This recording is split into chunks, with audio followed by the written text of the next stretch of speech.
Hi guys, Matt from Haltech here, and today on Haltech Heroes, I've got Aaron Gregory and his 1200 horsepower all-wheel drive Eagle Talon.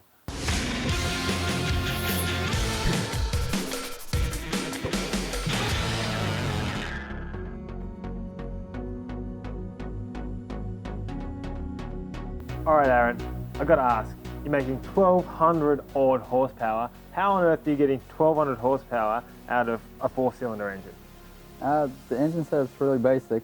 Still a 2-liter, stock crank, aluminum rods, Waye pistons, put together by Force Engineering in Michigan.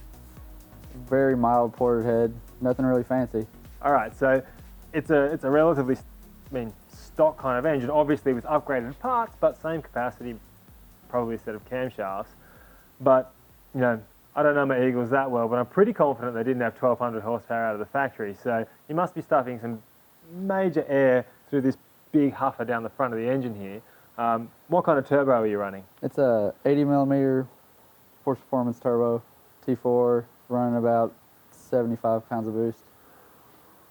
So putting 75 pounds of boost into a 2-liter engine, you still must be turning some RPM to make that kind of horsepower. Yeah, its max RPM's about 10,300 through the traps at the end of the quarter mile.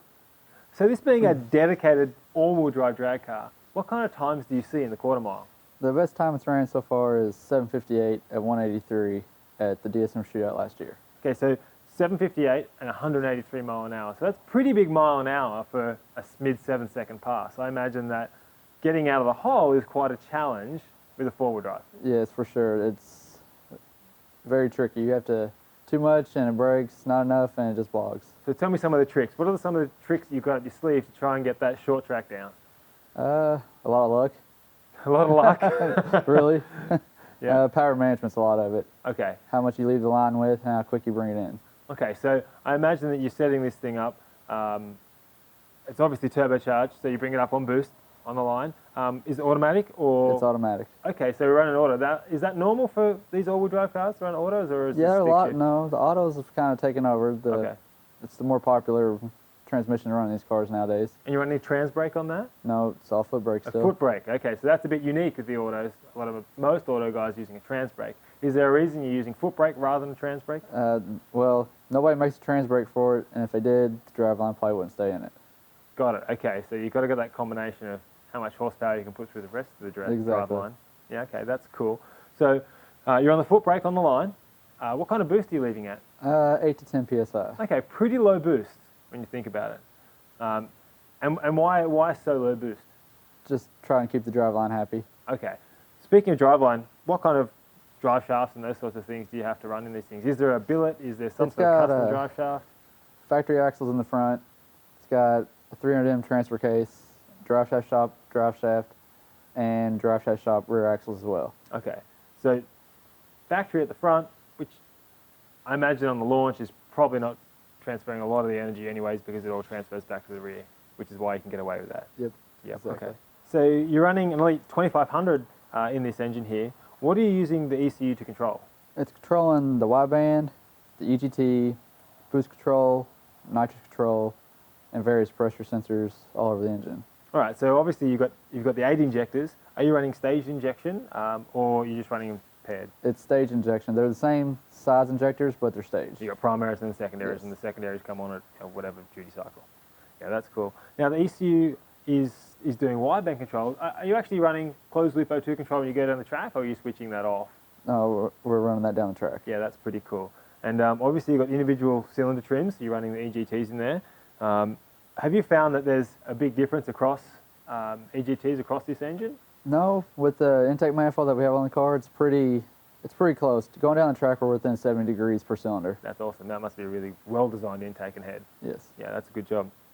Now let's why don't we actually go into the cockpit here and have a bit of a look around at everything that you're seeing when you're trying to keep this thing between the lines on the track. Okay.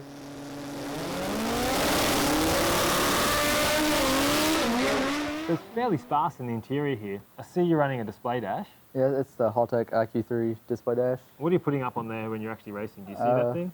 RPM, shift light, oil pressure, and manifold pressure. Okay, cool. Just the essentials.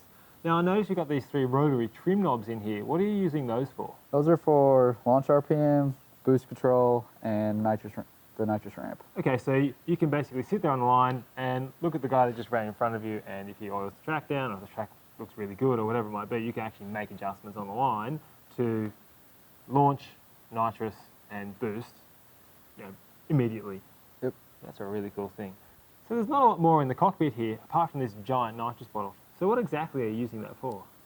Being automatic, we have to use the nitrous to get it up on the two-step. Without it, the car just doesn't go anywhere at all. So do you spray down the track at all? Occasionally. Usually it turns off at 30 psi. Okay, so when you get 30 psi boost, you turn the nitrous off and you're all done with it. Yep. Unless, of course, you want to do drifting down the middle of a drag strip. Yep. Whenever we feel like drifting, that's what we do. We leave it on. Yeah, good call. So tell me, are there any other interesting achievements that this car has been involved in? It's won a couple of import face-off FIP races, and it's also been on Memphis Street Outlaws edition. Okay, so I haven't seen this car compete, so at Street Outlaws now. How does an import go in like a Street Outlaws event? How does that work out? The storyline was track racers versus street racers, and track racers were from here, got invited down, and I got invited to go with them. All right, now, has that aired yet? It has not aired yet. All right, so you can't tell us the results, right? No, I can't tell you all the I details. have to stay tuned for that one. But let us know, did the car run well? It did very well. All right, well, that's what we like to hear. No secrets given away there.